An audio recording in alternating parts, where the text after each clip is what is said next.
back to another vlog.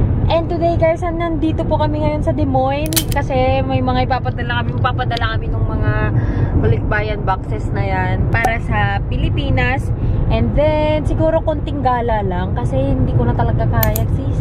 Actually half of the travel nakatulog ako kaya gusto ko nang umuwi at nang matulog kasi galing pa akong night shift. But anyway guys, samahan nyo kami ngayong araw na to kasi baka medyo lang naman. Medyo makakagala kami today. If all days brown eyes, roots in my apartment, and we grew, passed by, plans were always falling. I know you need out sometimes, head on the glass by traffic lights. Thoughts never felt so blind, so we take off in amazing light. Driving circles, growing sick of the weather. Heather gray fell asleep in my sweatshirt.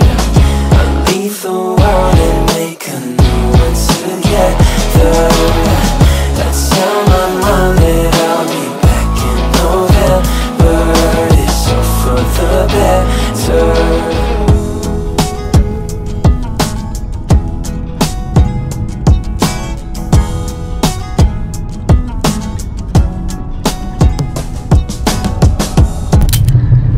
Arrive. Makes sense. Slide it down. Grab the handle. Make sure it doesn't slip up. There you go. Now push it in. Yep. Stay in this moment with you. Under the moon, I feel on top of the world with your hand in my pocket. Is this like in what size? All sides? Yeah, just pick the 4 stickers on it. Okay. Okay, do that and just Yep. pick it any place you want on the box. Thank you. Yep, my wife will help you. I gotta bring you in here real quick. Yep.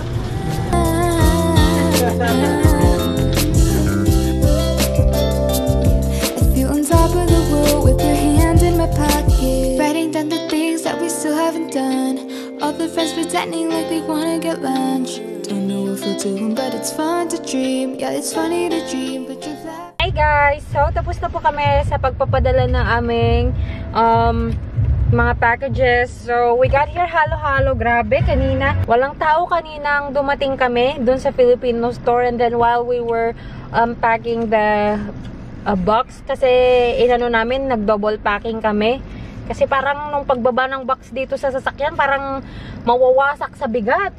Kaya nag-double kami na packaging. Ayun, nagsidatingan yung mga Filipino mga suki nila.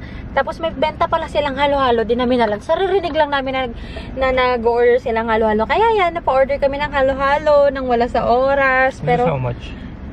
I think $6. $6? Not bad. Yeah, $6 siya. Sarap siya. Yung ice cream pa lang kasi nakakain ko. Siksik sa ingredients. Everyone tells me not to get old. I'm more worried about stonks and money.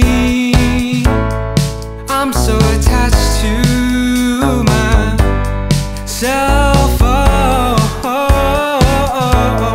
but when they all leave, what does it all mean? Oh, those lonely people, where do you walk home?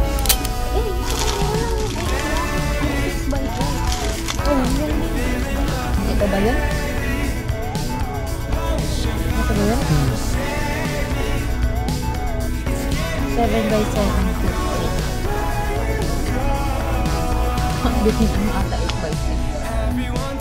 7x7. Maliit.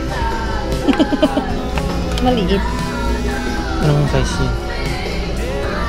52 to 58. Oo. Ay, kaya mo lang pala yun? Diba green yung bike ko? Okay na ka, good looking. Ginawa ko mukhang upload.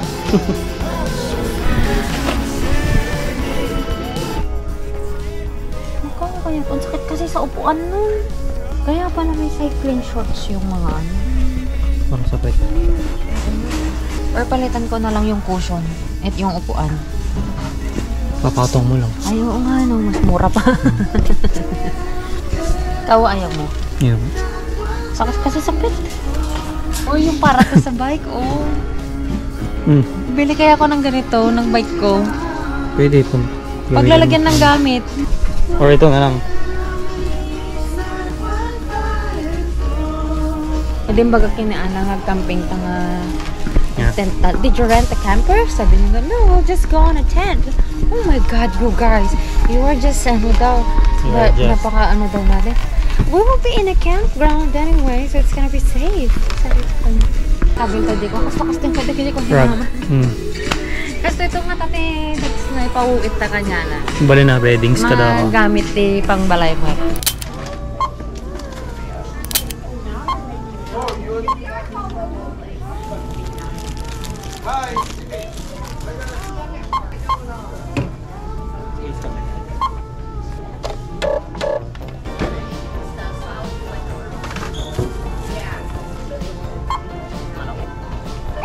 Insert cash or select payment type.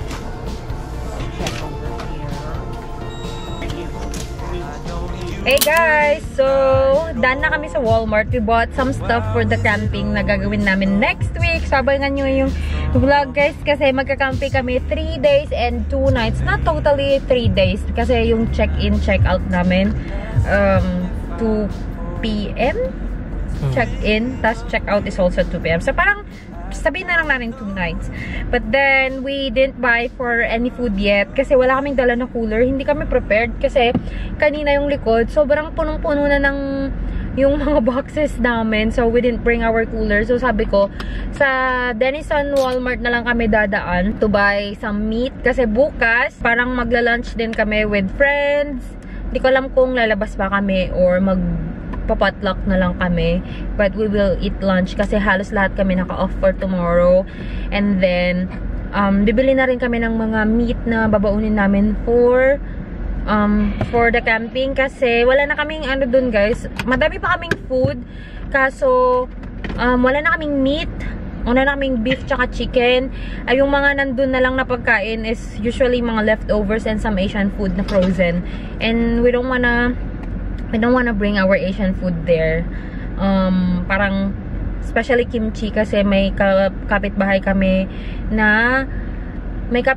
sa campground. So, ayaw naman namin magreklamo sila. Tapos yung mga daing namin or whatever. So, yun yung mga sinasabi ko na Asian food na we don't wanna bring. Yung mga may amoy kasi, syempre, respect din sa ibang campers.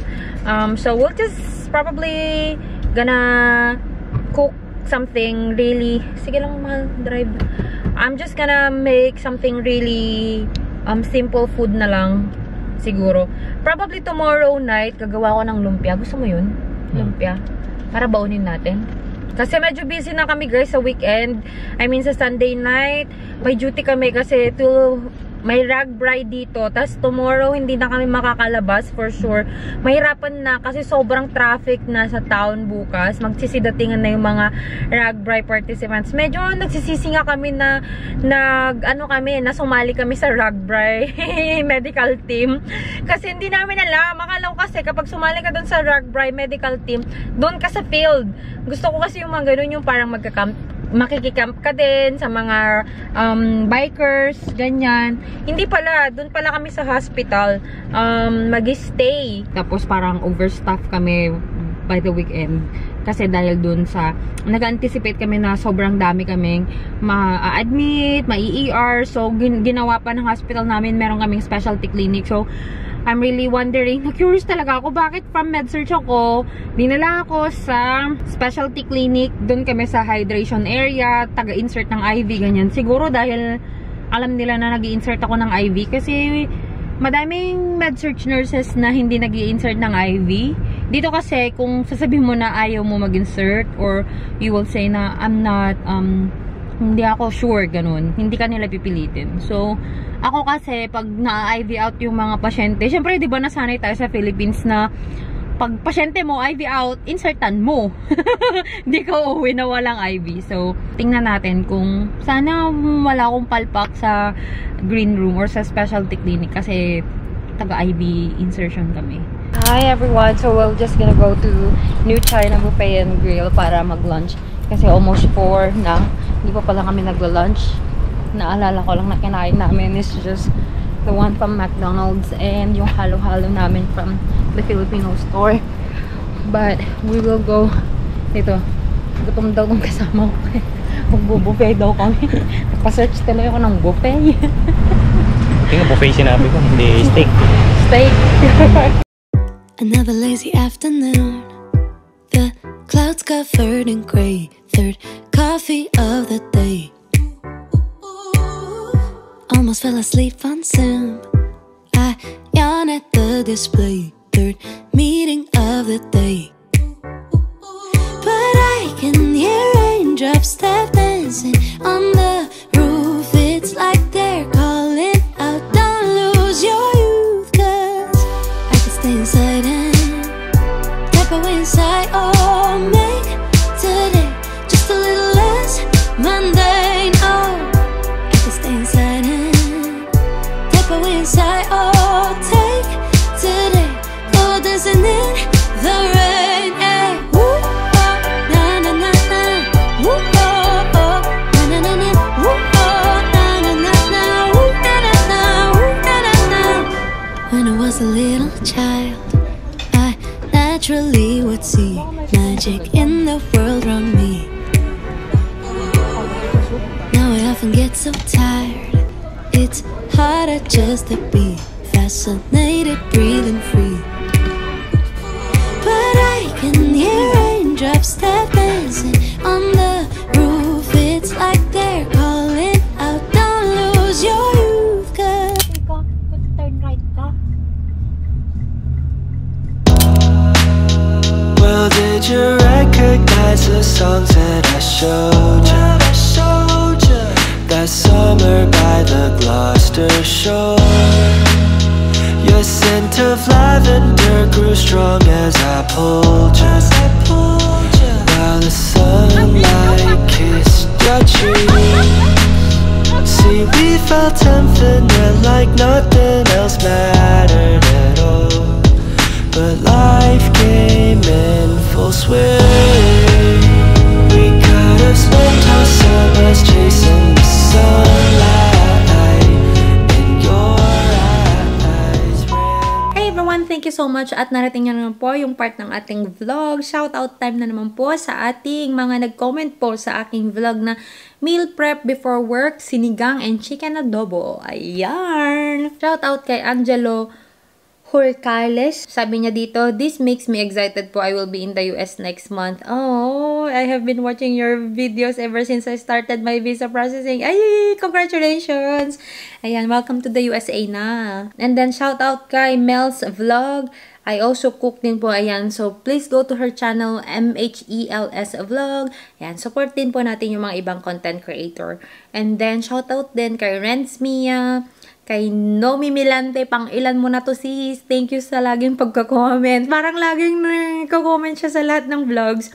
And then kay Manilyn Gonzalez, siya yung dating #1 na nagko-comment dito. Pero sabi niya, I miss you sis, na-miss ko yung vlog mo, na busy sa life. And then, shout out din kay Ronnie Caberto, and then kay Raymond Caberto, and then kay Nurse Mia again guys. And thank you so much everyone for commenting and for subscribing. But if you haven't subscribed to this channel yet, please do subscribe. And if you haven't followed me yet on my Instagram and on my Facebook, the name is JoyOfMia, and I'll talk to you guys in my next one. Bye!